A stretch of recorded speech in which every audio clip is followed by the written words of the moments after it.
Okay. So yeah, so those are the last blanks that you have filled out then, right? He was Williams was banished, and then he established Providence, Rhode Island, based on the cornerstone of absolute religious liberty. Okay, so that you have those blanks, right? Yeah. Okay. Yes. So we're going to start then on the bottom of page 39 with John Clarke. And here's the church as it looks, I believe today, that he would have started in Newport, Rhode Island. So Clarke was not as well known as Roger Williams, but he was probably more faithful over a longer period of time to his Baptist heritage than Roger Williams. Williams was the agitator. John Clarke was a stabilizer. That's letter B. He was the stabilizer. What Williams formulated, Clarke carried out. So Clarke carried out the Baptist heritage, and he was very stable. Okay.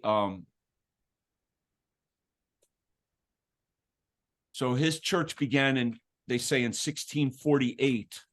So he was just a little bit behind Roger Williams. So most say that Roger Williams did start the first Baptist church in the United States in 1639. John Clarke, pretty much the second Baptist church in the United States. And he remained more consistent. Remember, we talked about how Williams was a wanderer, and he really was more of a seeker. He joined a seeker movement. Okay. All right.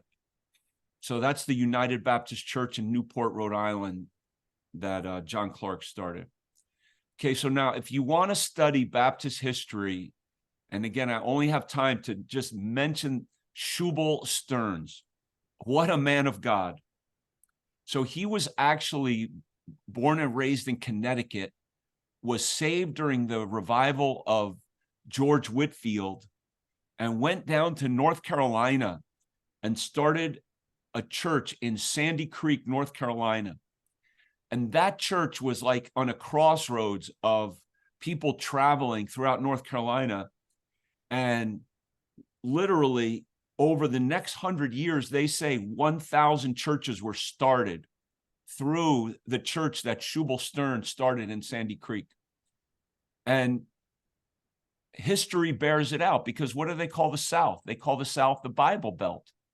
And it's Shubal Stearns helped start the Bible Belt, if you will. So you could do more study on the life of Shubal Stearns. He had a very unusual way of preaching, they say, but he was greatly used of God. And this is his little church. That's the little church out of which 1,000 churches began. Number 4 is Isaac Backus. And he became a Baptist through revival also, and helped found what became Brown University. So he's also worthy of more study. He was from New England. He took a stand. These early Baptists also suffered some for their faith. But Isaac Backus was a great founder, if you will, of early Baptist history. And it was men like him that helped shape our union when it was being formed, because he lived during the Revolution. He was born in 1724 and died in 1806. So he lived during that revolutionary time. And the Baptists were some of the most supportive people of the revolution against Great Britain. And then another great man in Baptist history is John Leland.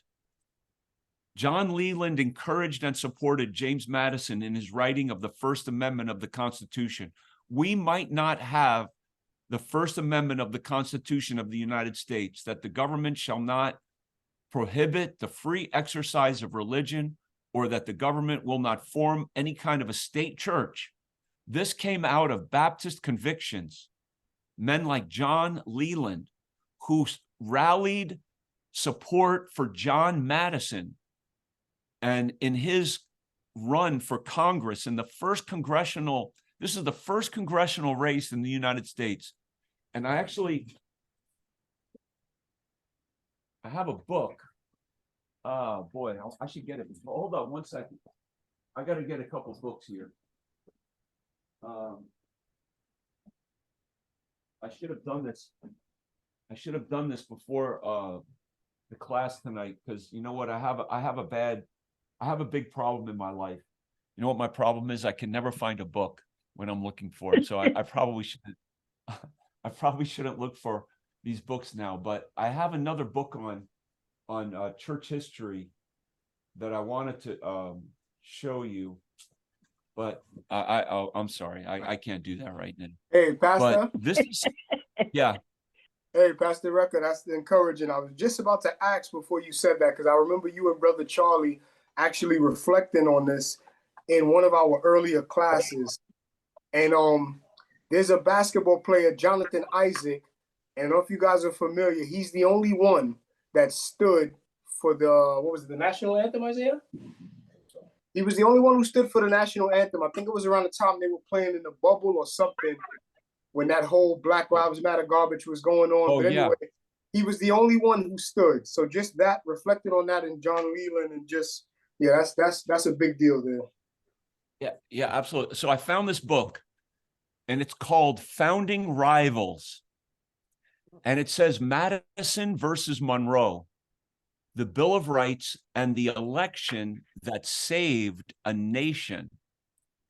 And it was the only time in history where two future presidents would run against one another for a congressional seat.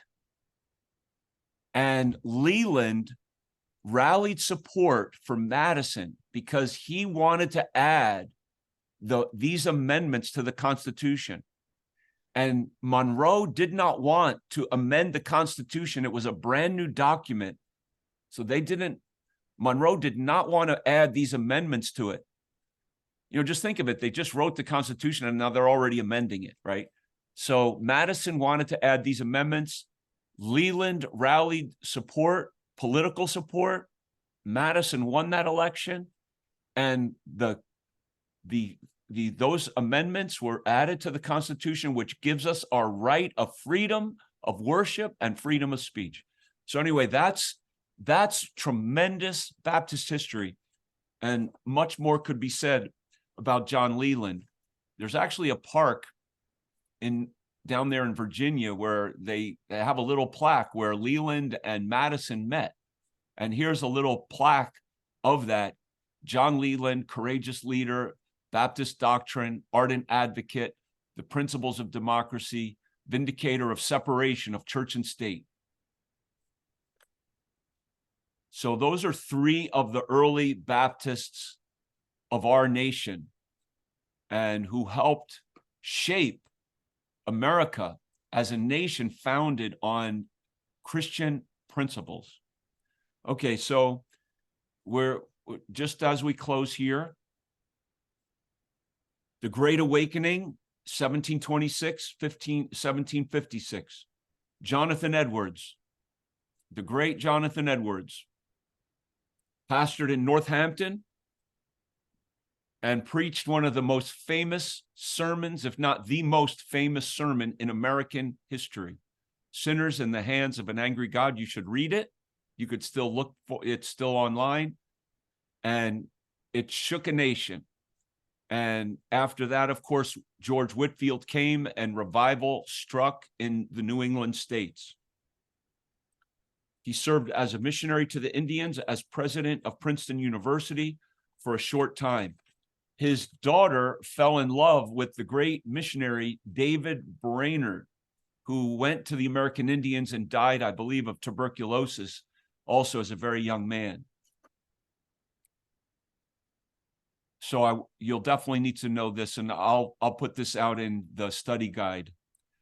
By the way, so our exam for the church survey class will be next Monday. The exam for this class will be in 2 weeks on December 11th, I believe. So that's Jonathan Edwards. And then here is George Whitfield, letter B. He preached throughout New England, eventually through all the colonies. between 1738, 1769. So then, you know, as Christianity came to America, you had all these different groups now coming eventually from Europe. You had Lutherans coming from Germany. You had Presbyterians coming. We talked about how many migrated here from Northern Ireland. You had Congregationalists coming from England. You had Roman Catholics coming.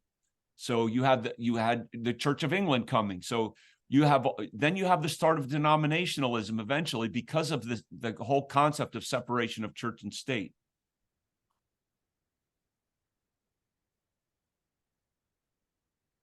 But in your notes, if you look there on page 41, not until 1786 did the Anglican Church lose its privileged position of state church of Virginia.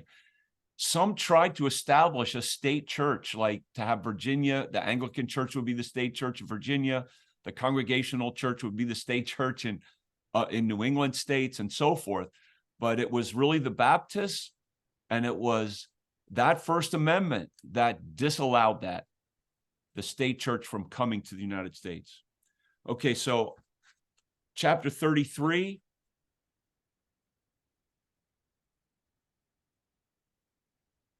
I don't have much for you there. The last two blanks,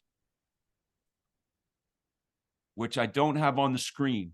The last two blanks are on page 42, or the last few blanks. So you just have to listen to me because I don't have it written down. A is Count Zinzendorf, who Charlie just did a wonderful presentation on, founded the Moravian Church, sent out missionaries, and their missionary battle cry was, "May the Lamb who was slain receive the reward of their sufferings." So A is Count Zinzendorf, and then receive the reward of their sufferings. That's what those two men cried as they left the shores of the Moravian community and went to St. Thomas as slaves, selling themselves as a slave to preach the gospel. Letter B is Charles Wesley. That's letter B. And circle point number 1 under letter B, just as a historical perspective of everything we've studied now this semester. So in England, in the 1500s, that was the century of the Reformation, the main reformers we've talked about. The 1600s was the century of the Puritans. They tried to purify the Anglican Church. And the 1700s was the century of the Wesleys, Whitfield, and Methodism. So the term Methodist arose from their methodical study of the scripture and their habits of life. Number 3, Wesley broke with George Whitfield in 1740 over Calvinism, and the Wesleys accepted a more Arminian theology. And Tim made a very important point. Wesley was a legalist at first. He came to the United States as a missionary before he was even saved. And that was very interesting. Charlie made that point, actually. I'm sorry. How it was through his contact with Moravians that Wesley heard the gospel, he was saved, and those revival fires shook England. And he and Whitfield did have a break, but I believe one preached the other's funeral at the end of their life. They still maintained respect for one another, even though they differed over Calvinism. So Wesley held to the possibility of absolute Christian perfectionism, which we don't agree with, which led to holiness churches, eventually the charismatic renewal of the late 1800s and 1900s. Okay, so as we close this class, again, just to put into perspective what we've learned this semester, really through this Reformation, we've seen how all these different denominations rose up out of the Reformation. We saw the Anglican Church or the Episcopalian Church in England, the Presbyterian Church out of Switzerland and Scotland, the Lutheran Church out of Germany, the Congregational churches then breaking with the Church of England, and then the Baptists starting that Baptist term anyway, originating in history, first with the Anabaptists and then in England in 1605. And then even the Moravian church started. And then what we drop, just a little hint, we have not seen the Pentecostal churches yet arise because they haven't started. The Pentecostal churches will arise really out of Wesleyan's holiness doctrine. And we'll talk about that next semester. Next semester, we'll talk about the great missionary movements, Spurgeon in England, and we'll see the start and rise of Pentecostalism. And then we'll talk about the great debate between on biblical authority and the inspiration and authority of the Bible, and then the battle between liberalism and modernism versus the fundamentals of the faith. We'll talk about that in its historical context. So next semester will be the last semester of church history. It should be, I think, a very interesting. It will bring us right up into the present day. We'll talk about present day aspects as well. Okay, so that's the end of this class. Are there any questions or comments that you have? And I know we went a little over time, but